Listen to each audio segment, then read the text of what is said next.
Donggri! Donggri Arms!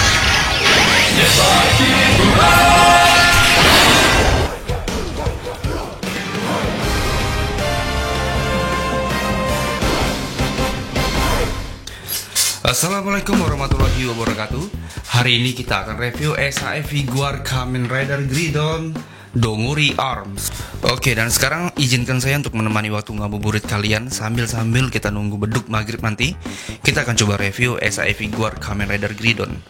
Oke, tapi tenang saja teman-teman. Kali ini kita nggak ada footage yang seger-seger kayak kemarin-kemarin. Kayak ini contohnya. Ya, kayak gitu contohnya. Karena si Gridon ini nggak bisa tergolong kategori buah-buahan sih, karena bisa dibilang biji-bijian juga. Oh iya, untuk harganya, oke, jadi ini dulu saya sempat punya. Saya beli di harga 900.000.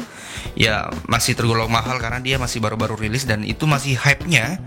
Tapi kalau sekarang harganya udah nggak segitu lagi. Ini saya dapetin di harga 400.000. Jadi rata-rata Gaim yang saya review di channel ini benar-benar saya dapetin di harga 400.000 karena memang saya mematok harga segitu. Kalau ada yang jual di atas harga segitu, ya saya skip, kecuali kalau memang saya suka figurnya. Tapi kalau si Dongguri ini saya dapetin dengan harga murah 400.000 di Om Michael. Thank you Om Michael yang udah ngejual Donggurinya. Saya berterima kasih sekali karena berkat Anda saya jadi harus melengkapi figur-figur ini. Oke, thank you.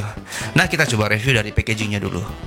Oke, tampak depan karena ini adalah figur limited edition ataupun P Bandai, jadi memang berbentuk frame full seperti ini. Seperti biasa di bagian depan ada penampakan dari Kamen Rider Gridonnya. Ya, cupu-cupu gimana gitu. Di belakangnya ada logo ataupun isi dari biji. Di pojok kanan di sini ada logo Kamen Rider Gaim. Di bawah sini Bandai berwarna merah, Tamashii Nation, P Bandai, Toy Company bla bla bla bla, dan di sisi sini, oke, untuk di sisi sampingnya seperti ini SAE Figur Kamen Rider Gridon Dongguri Arms, tapi tetap backgroundnya itu walaupun warnanya coklat, tetap dia menggunakan background air gitu. Ya, mungkin biar seragam dengan yang semuanya. Di sisi lainnya seperti ini ada penampakan setengah badan dari Dongguri Arms-nya. Kayak gini kira-kira. Di sisi lainnya ada SAE Figur Kamen Rider Gridon Dongguri Arms. Oke, ini ada logo dari Gridonnya. Bisa kita simpulkan kalau si Gridon ini mengambil tema kesatria Eropa juga, tapi dengan konsep yang berbeda. Di bagian atas kira-kira seperti ini. Di bagian bawah hanya tulisan Jepang seperti biasa, kayak gini. Nah, di bagian belakang ada pose-pose konyol dari Kamen Rider Gridon. Sumpah ini nggak ada cool-coolnya sama sekali. Lihat aja pose kayak gini. Oke, tapi ini bisa dibilang nice sih. Oke, dan ini ada close up-nya dan visir matanya cukup lumayan jelas. Dan oke, kita akan coba review Kamen Rider Gridon SAE Figuar. Oke, jadi inilah yang kita dapatkan di SAE Figur Kamen Rider Gridon. Nggak begitu banyak. Kita akan coba lihat lebih dekat lagi detail dari figur Kamen Rider Gridon. Oke, yang pertama kita dapat senjatanya, palu Thor ataupun bisa dibilang Donkachi. Ini lucu banget sih. Jadi ini lebih mirip sama kacang karena ini kacang banget sih. Kalau kayak gini dia kayak gelas Viking gitu, bener gak? Oke, tapi ini kayak palu pemecah kacang aja sih. Oke, nice. Jadi dapat detail seperti ini. Berikutnya dapat part tangan santai seperti ini. Oke, ini lembut banget sih teksturnya. Dan yang terakhir kita dapat part tangan buat megang palunya. Oke, jadi part tangannya benar-benar sedikit sekali, hanya dapat 3 pasang dengan part tangan yang ada di figurnya.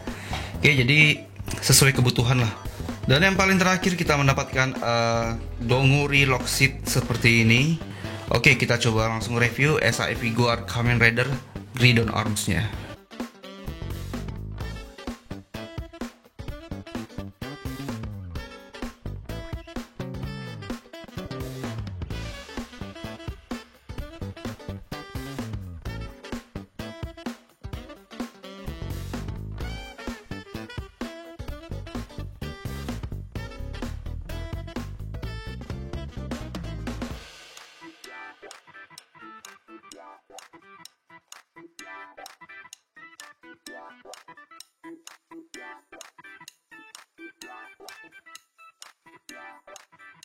Oke, dan ini adalah figur dari SAE Figuar Kamen Rider Dongguri. Posenya kok kayak kaku banget sih. Oke, ini secara oke, ini kalau kita lihat sekilas kayak gini sih keren sih, ya kan, dengan motif kacang di kiri dan kanannya dan muka yang seperti kesatria Eropa gitu. Kita akan coba lihat detail dari bawah sampai ke atasnya. Oke, yang pertama seperti biasa ada logo dari kamera dari Gridon di sini, kayak shield gitu modelnya. Terus tetap dengan bentuk Y untuk shield di bagian kakinya, kira-kira seperti ini. Oke, nice. Jadi ini warnanya warna coklat gitu. Oke, detailnya seperti ini. Oke, di sini ada kerutannya ya, tuh kayak di apa ada jahitan terus ada kerutan kayak gini, kiri dan kanan ada. Bagian belakang juga ada kerutan seperti ini. Oke. Dan untuk shield di bagian pahanya ini sama seperti Baron. Yang membedakan kalau si Dongur ini memang benar-benar polos seperti ini. Nggak ada stiker kayak Baron ya. Tapi ini memang benar-benar mirip Baron sih. Oke. Di bagian perutnya, nah untuk baju dasarnya sama seperti bajunya si Baron. Dimana di sini ada kayak pattern besi gitu. Ya kan tuh kayak pattern baju-baju besi gitu kan kayak gini nih. Baju-baju kesatria Eropa lah. Kayak gini nih. Oke, depan belakang seperti ini. Oke, untuk detail di bagian beltnya seperti ini. Jadi ada stiker faceplate-nya kayak gini, mukanya Donguri, dan juga stiker lock seat-nya kayak gini. Ada gambar dari palunya. Oke, jadi benar-benar mantap sekali lah Bandai zaman dulu stiker kayak gini dibikin, nggak kayak sekarang. Oke, berikutnya shield di bagian tangannya seperti ini. Memang benar-benar besi gitu. Ya memang desain seperti itu sih. Kiri dan kanan seperti ini. Di bagian pelindung tangannya juga seperti ini. Di sini kayak saya menemukan beberapa yang minor seperti pahanya ada kayak bekas snap mark seperti itu. Di bagian sini juga ada. Oke. Ternyata dari dulu juga memang ada, tapi ini nggak begitu parah sih. Ya sesuai harganya lah pokoknya. Oke. Oke, armor di bagian dadanya ini sederhana sekali. Ya, jadi memang benar-benar coklat semua rasanya. Ini malah seperti buah coklat ketimbang kacang ya kan. Tapi kacang memang warnanya juga coklat sih. Oke, jadi kayak gini. Ini seperti ujung kacang yang ada di film Madagaskar gitu. Ya enggak? Bagian shoulder kiri dan kanannya juga ini memang benar-benar kacang yang dipegang oleh itu apa ya? Musang atau apa ya? Yang di film Madagaskar itu yang mecahin es.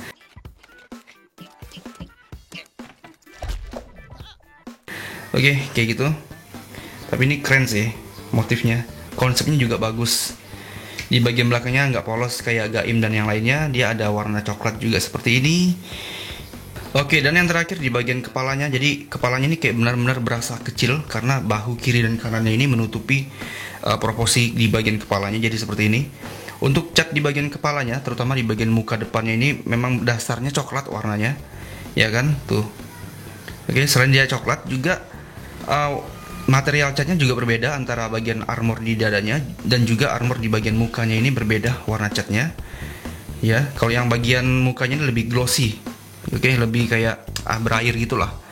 Di bagian belakang ini benar-benar berasa sekali kacangnya dengan warna metalik coklat gini, metalik glossy.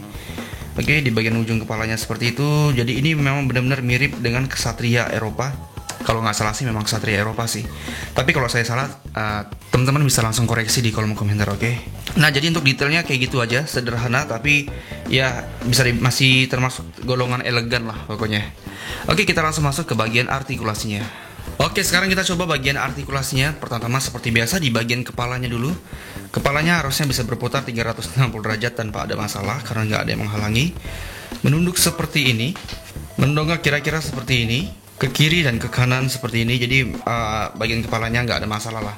Cuman dia nggak bisa nunduk banget karena memang armor di bagian ininya itu nggak ada space buat nunduk dia agar lebih ke dalam lagi.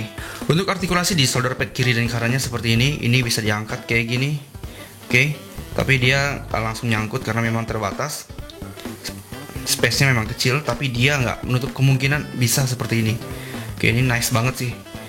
Oke, jadi walaupun kelihatannya dia susah digerakin di bagian tangannya, tapi ini tangannya benar-benar bagus untuk bagian artikulasinya.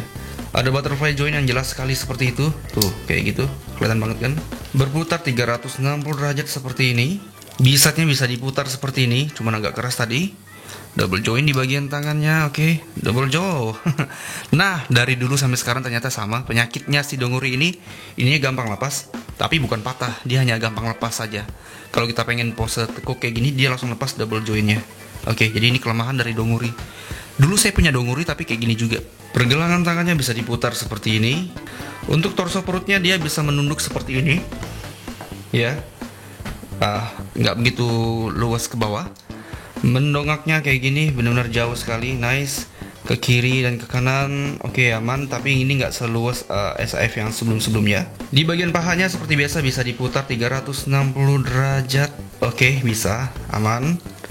Ke belakang dia sejauh ini bagus sekali. Ke samping dia hanya sampai di sini saja. Ke depan dia nggak selurus seperti di belakang tadi, tapi ini ya cukup lumayan lah. Double join di bagian lututnya, oke, bagus. Seperti biasa bisa berputar 360 derajat di bagian kakinya. Di bagian ujung kakinya bisa ditekuk seperti ini, cuman lumayan keras. Tingkat kemiringan juga bisa seperti ini. Oke, untuk titik artikulasinya ini sama seperti yang sebelum-sebelumnya, bisa semuanya. Tapi yang menjadi kelemahan dari figur ini adalah di bagian join tangannya yang gampang sekali copot. Oke, jadi dulu saya juga sempat punya, dulu saya juga sempat punya si Gridon ini, tapi permasalahannya dari part tangan ini gampang sekali copot. Oke, jadi kesimpulannya ini figur cukup lumayan bagus untuk dikoleksi, terutama buat teman-teman yang pengen melengkapi series Kamen Rider Gaim. Ini benar-benar cocok untuk dilengkapi lah, terutama karena harganya sekarang sudah mulai murah, nggak semahal dulu. Kalau dulu itu harganya bisa sampai 1 juta atau bahkan bisa sampai 1.500.000. Tapi kalau sekarang ini benar-benar ya sesuai dengan bentuknya lah, kacang. Ya, memang kacang sekarang.